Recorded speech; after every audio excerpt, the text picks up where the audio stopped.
Oi, gente, tudo bem com vocês, né? Boa tarde, aqui quem vos fala é a professora Elaine Dark. Hoje nós vamos dar início à correção do PET 3, semana 3 do nono ano, das turmas da manhã e da tarde. O nosso tema principal é o fascismo e o nazismo, um tema top, tá bom? Fascismo e nazismo, gente, tem características muito básicas. Nós falamos, né, dos governos totalitários, tá? E essa lista desses, como é que eu posso dizer? Dessas características é bem extensa, tá bom? Como eu estava falando para vocês, a lista é bem extensa. E eu vou passar para vocês numa das atividades que nós vamos ver logo em seguida. Eu vou explicando, né, tópico por tópico. Então vamos lá, para a leitura do texto.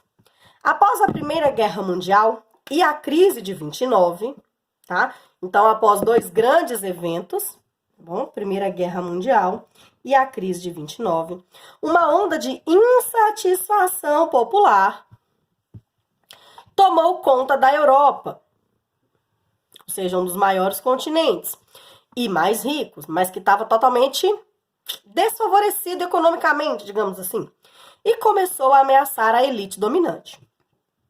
Estes, por sua vez, temiam que essa movimentação resultasse no crescimento das revoluções socialistas, a exemplo do que vinha acontecendo na URSS. Diante desse cenário e que surgiu o nazifascismo. Leia a matéria ao lado, né, tá aqui embaixo, e em seguida responda as questões. O que é isso, gente? Muitos historiadores falam que o nazismo e o fascismo, eles são movimentos contra-revolucionários. O que é isso? Eles vão surgir por causa do movimento dos movimentos socialistas e comunistas que cresciam muito na Europa, e a elite dominante tinha muito medo de perder o poder, e para não perder esse poder, o que eles fazem? Eles resolvem fazer novas manifestações, né, novos movimentos contra as revoluções socialistas. Então, é uma movimentação resultante do crescimento das revoluções socialistas. Um exemplo, a URSS. Então, na verdade, eles acreditam, né? Mas, na verdade, eu não vou te falar com vocês que é certeza. Mas um dos motivos pelo qual o nazismo e o fascismo teve um grande apoio, tanto da elite, né? Principalmente da elite, tanto na Alemanha quanto na Itália e na Espanha e em outros países também, teve esse apoio, né, total da elite. Por quê? Porque eles tinham medo de que as revoluções socialistas e comunistas chegassem até os países deles e acontecesse o que estava acontecendo na Rússia, tá? Que agora já chamava União das Repúblicas Socialistas Soviéticas, desde 1917. Entenda o contexto em que surgiram os regimes totalitários de direita. O que é o contexto, gente? O que estava acontecendo na época? No período entre guerras, movimentos ultranacionalistas ganharam poder. A ascensão desses governos foi uma reação ao comunismo, diz o professor. O período entre guerras de 1914 a 1918 e de 1939 a 1945 viu o surgimento dos regimes totalitários de extrema direita no mundo, como o de Benito Mussolini na Itália e o de Adolf Hitler na Alemanha. A ascensão desses governantes ao poder se deu como uma reação ao comunismo iniciada logo após a Revolução Bolchevique na Rússia em 1917. Então, eles já começam a se organizar, a pensar, opa, vamos tomar prejuízo se esse povo do socialismo resolver fazer a mesma coisa no nosso país. O mundo capitalista se vê abalado diante de Lenin e dos outros bolcheviques, que o Lenin era o líder, né, dos bolcheviques e que conseguiu fazer a Revolução Russa na Rússia, né? É preciso, então, garantir a ordem burguesa, né, da elite e a inviolabilidade da propriedade privada, ou seja, eles não queriam que o Estado estatizasse as suas propriedades, eles queriam continuar como donos. Explica Marcos Bianco, professor de História da Unidade Paraíso do cursinho COC em São Paulo. Confira o vídeo, quem quiser assistir, tá? Em alguns locais, a burguesia patrocina grupos paramilitares ou partidos políticos anões que vão defender regimes ditatoriais ultranacionalistas contra o internacionalismo bolchevique. Daí surgem Benito Mussolini e Adolf Hitler, entre outros. Gente, essa reportagem, ela está no G1, tá? No site g1.com. Vocês só podem acessar esse link que está na apostila de vocês podem digitar lá. E aí lá vocês vão ter acesso ao vídeo desse professor explicando essa teoria dele, tá bom?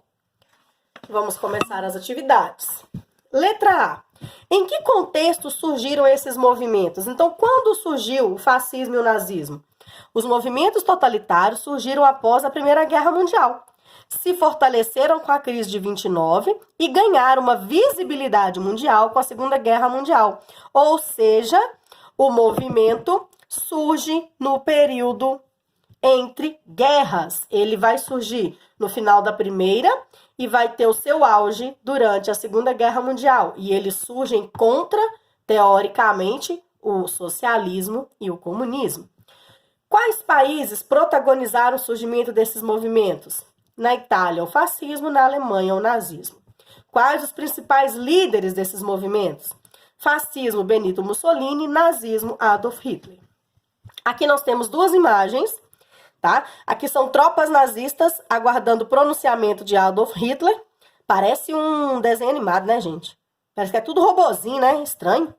E aqui do lado nós temos uma parada de nazistas organizada em Viena, na Áustria, depois que o país foi anexado pela Alemanha, né? A Alemanha conquista a região da Áustria e faz tipo uma parada militar, tá? Um desfile das suas tropas. Observe as imagens e, com a ajuda do seu livro didático ou com o auxílio da internet, liste as principais características do nazismo presentes nas imagens. Gente, essas características estão tanto no nazismo quanto no fascismo, tá? E é aqui que eu vou explicar para vocês as características. Primeiro, unipartidarismo. O que é o unipartidarismo, gente? Muito simples. O unipartidarismo significa partido único. Ou seja, era um só partido, tá? Culto ao líder. Nossa, a palavra ficou feia, né, gente? Único. Culto ao líder. Líder era top. Porque na visão tanto dos nazistas quanto fascistas, o líder era aquela pessoa que vinha para salvar. Era o salvador da pátria. Tá? O país precisava de um líder rígido, forte, firme, que falava o que o povo, né, o que a elite queria escutar. Centralização do poder. Tudo nas mãos de uma pessoa, tá? Tudo nas mãos do líder, ele comandava tudo. Militarismo. Exército forte. Uso do terror. O uso do terror era feito principalmente pelo militarismo, tá? Causar medo. Sabe aquela história do olha o bicho papão, né? Olha o bicho debaixo dentro do guarda-roupa, embaixo da cama, no escuro? Pois é, eles causavam medo na população. Ou você faz o que eu mando, ou as coisas ruins vão acontecer com você. Doutrinação. Isso aqui é uma imagem clássica de doutrinação, gente. Para mim, a palavra doutrinação me lembra muito a palavra domesticação. Por quê? É como se você estivesse colocando todo mundo na mesma regra, na mesma linha e ninguém pudesse sair. Olha isso aqui. Parece tudo um robô. Pra mim, isso aqui não tem gente, isso aqui só tem robozinho, e eles são movimentados, né? Como é que chama aqueles negocinhos lá que vocês gostam de jogar? É joystick, não sei como é que chama não, porque eu não sei jogar videogame. Então, pra mim, é tudo um robozinho. Então, isso é a doutrinação. É você transformar as pessoas, você quase que apagar o que elas têm na mente delas e fazer com que elas te obedeçam ao extremo. Censura é proibição. Essa é a palavra-chave da censura. O que é a proibição, gente? Você não pode fazer, nem falar, nem se expressar de forma nenhuma contra o governo. Porque se você se expressar de qualquer forma, você vai ser punido com a ideia do uso do terror e o militarismo vai entrar em cena, tá? Penúltimo, criação de inimigos internos e externos. Isso é muito louco. Eles precisavam de pessoas, né, digamos assim, ou de grupos ou de países para serem taxados como seus inimigos. Ou seja, não vamos para os nazistas. Se nós não estamos crescendo, a culpa é dos judeus e comunistas. Para os fascistas, se nós não estamos crescendo economicamente, a culpa é dos comunistas. Então, eles queriam punir, né? Eles criavam seus inimigos, eles pegavam aqueles grupos que eles consideravam que iam atrapalhar o crescimento deles e transformam eles em seus inimigos. Podem ser inimigos internos, ou seja, pode ser pessoas dentro do próprio país, ou podem ser inimigos externos, tá? Podem ser outros países ou grupos, tá? Então, a criação de inimigos internos e externos são... Como é que eu posso resumir isso daqui para vocês? Ter quem perseguir ou quem dominar, ok? Nacionalismo exacerbado, é a mesma coisa que nacionalismo exagerado. Eles amavam tanto o seu país, isso aqui é um amor sem limite, real, tá? Era uma devoção tão grande ao país, feito, claro, pelo culto ao líder, né? O líder conseguia criar essa ilusão de que se nós não defendemos com a nossa vida o nosso país, ele será dominado pelos nossos inimigos internos e externos. Então, nós temos que dominar esses inimigos, sermos nacionalistas, para não permitir que esses inimigos nos dominem. Vamos para a próxima atividade. Gente, eu esqueci de falar com vocês as páginas na apostila, mas eu falo, tá? Eu posto lá no grupo para vocês. Tanto na apostila quanto no livro, para vocês pesquisarem. Observe as imagens abaixo. Elas trazem cenas rotineiras de campos de concentração na Alemanha nazista. Gente, para mim essa é a palavra mais complicada da vida, essas duas aqui, ó. Campos de concentração. Olha que ironia. Concentração é quando você quer... Tem vários sentidos. Você pode se concentrar, né? Se organizar, se elaborar propostas, metas, ações para ter uma vida tranquila, né? Aí você pensa, um campo de concentração, as pessoas iam para lá para pensar. Só que, na verdade, esse campo de concentração, ele tinha 3 objetivos. Tinham 3 tipos de campo de concentração que eu vou explicar para vocês, tá? E que é super interessante, super importante vocês conhecerem. Aqui nós temos, nessa primeira imagem, prisioneiros desnutridos do campo de Mauthausen, libertos em 5 de maio de 1945, ou seja, bem no finalzinho da Segunda Guerra Mundial. Isso aqui são homens, né, os prisioneiros. Imagem 2. Deixa eu tomar água que eu tô engasgando. Crianças sobreviventes em Auschwitz, foto tirada de imagens gravadas pelas forças soviéticas, ou seja, os soviéticos, né, a União Soviética, quando invade a região de Auschwitz, fazem essas filmagens. Aqui foi feito como se fosse um print da filmagem. Nós temos mulheres e crianças, principalmente. Esse é um dos piores campos, gente. Quem ia para lá já ia com endereço de morte, tá? Mais uma foto do campo de concentração de Auschwitz. E aqui nós já temos os seus dormitórios, né? As camas com mulheres, né? Principalmente, é a maior parte, mas temos alguns homens também, mas a maior parte são mulheres. Agora responda as questões a seguir. As imagens 1, 2 e 3 mostram prisioneiros em campos de concentração da Alemanha nazista. A partir das imagens, identifique o que eram esses campos e qual o seu principal objetivo. Eu pus aqui a resposta, mas eu quis explicar para vocês quais são os 3 tipos de campo de concentração. Os campos de concentração eram prisões para onde os alemães nazistas enviavam os judeus durante a Segunda Guerra Mundial. Ao menos 20 mil campos foram utilizados entre 1933 e 1945. Na Alemanha e em outros 12 países que foram ocupados pelos nazistas antes e durante o período da Segunda Guerra Mundial. Gente, vocês podem imaginar o que são 20 mil campos de concentração nesse estilo dessas fotos? Imagina a quantidade de gente que não morreu nesses campos de concentração. Imagina a situação que essas pessoas não passavam. É muito louco. É absurdo pensar uma coisa dessa. E eles ficavam tanto na Alemanha quanto em outros 12 países, né? Esses campos de concentração foram de 1933 a 1945. Olha isso, gente. É uma loucura. É desumano pensar uma coisa dessa. E a Segunda Guerra Mundial, ela só começa 6 anos depois. Olha só. Ela começa em 1939, 6 anos depois que já existiam os campos de concentração. Ou seja, o campo de concentração foi criado antes da Segunda Guerra Mundial começar. Ele foi criado para já punir aqueles inimigos externos e internos.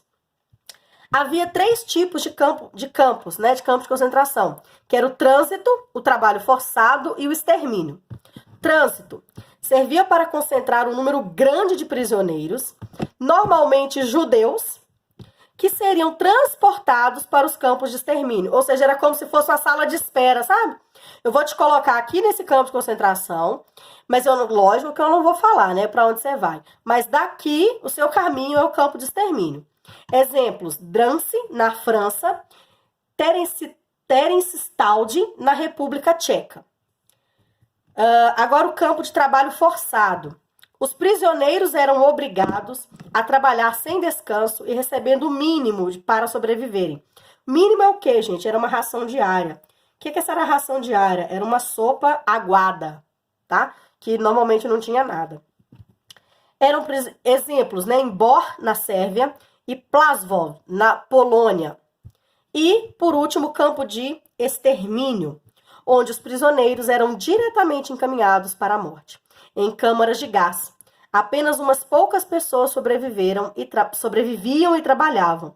Exemplos: Sobibor e Treblinka, na Polônia. E, claro, o famoso campo de Auschwitz, na Alemanha. Foi o lugar que mais morreu judeu em toda a Segunda Guerra Mundial. A partir da análise das imagens, descreva como deveria ser a vida em um campo de concentração. O que vocês acham, gente? Acho que não precisa nem de resposta minha, né? Essa resposta é uma resposta pessoal, né? Mas é uma resposta bem direcionável. Com certeza, uma vida cheia de privações e muito sofrimento. Passavam fome, frio, viviam em locais apertados, com muitas pessoas aglomeradas, sem higiene, etc. Não tem como falar mais, né, gente? Não precisa falar mais. Imagina a criança. Gente, por favor, assistam os filmes que eu vou falar com vocês. Vocês vão apaixonar. Quem não viu ainda, né? O Menino do Pijama Listrado é maravilhoso. Até o Último Homem também é um filme maravilhoso. Eu vou escrever os nomes aqui para vocês não esquecerem. E letra C. Por que a população não se revoltava contra esse tipo de ação? Gente, é muito simples. A população, ela era dominada pelas ideias do líder. Vocês lembram que eu falei com vocês a ideia do culto ao líder? O líder, ele era o líder tanto no nazismo, quanto no fascismo, quanto nos outros regimes totalitários na Espanha e em vários outros países, né? Eles pregavam que os campos de concentração, né, o nazista no caso, e os seus prisioneiros eram sempre ameaçados com muita violência. Os nazistas faziam propagandas positivas dos campos de concentração e seus prisioneiros eram sempre ameaçados com muita violência. Então, o que eu estava dizendo? Os líderes, né, nazista, fascista, o franquismo, né, na Espanha, eles sempre faziam propagandas de que o melhor que tinha que ser feito para o país, eles estavam fazendo. E todos aqueles inimigos, todas aquelas pessoas que estavam sendo presas, é porque elas queriam o mal do país. Então, o campo de concentração, para a grande parte da sociedade alemã, por exemplo, era um lugar onde os prisioneiros iam para poder trabalhar, né? E iam para poder ficar afastados da sociedade enquanto o país se desenvolvia. Porque se eles ficassem na sociedade, o país não conseguiria se desenvolver. É muito louco. E quem morava lá, coitados. Vocês acham que as pessoas que vivem nessas condições vão ter coragem de se revoltar, de se rebelar? É muito difícil, tá? Tem um outro filme também maravilhoso, é bem longo, mas é maravilhoso, que chama-se A Lista de Schindler. E nesse filme, a história, o Schindler, ele é um alemão, mas que ele começa a resgatar vários judeus para trabalhar para ele, claro. Só que eles moravam num campo de concentração, só que era um campo de concentração onde o Schindler dava para ele as condições de sobrevivência super bacanas, sabe? Alimentação, trabalho, tudo direitinho. O lugar onde eles ficavam e tal. Só que aí o governo alemão descobre, né? E ele precisa continuar fingindo que aquilo ali tudo é mentira. Só que aí os inimigos também descobrem, né, que ele é um alemão e tem soldados, eles têm os judeus presos, mas ele consegue salvar muitos judeus, com a ajuda de outros judeus, ele vai salvando vários. É um filme maravilhoso. Mas assistam O Pianista, A Lista de Schindler e Até o Último Homem. Vocês vão se apaixonar pelos filmes, eu tenho certeza que vocês vão entender bastante da Segunda Guerra Mundial. Tá bom? Beijos pra vocês, fiquem com Deus, até a próxima!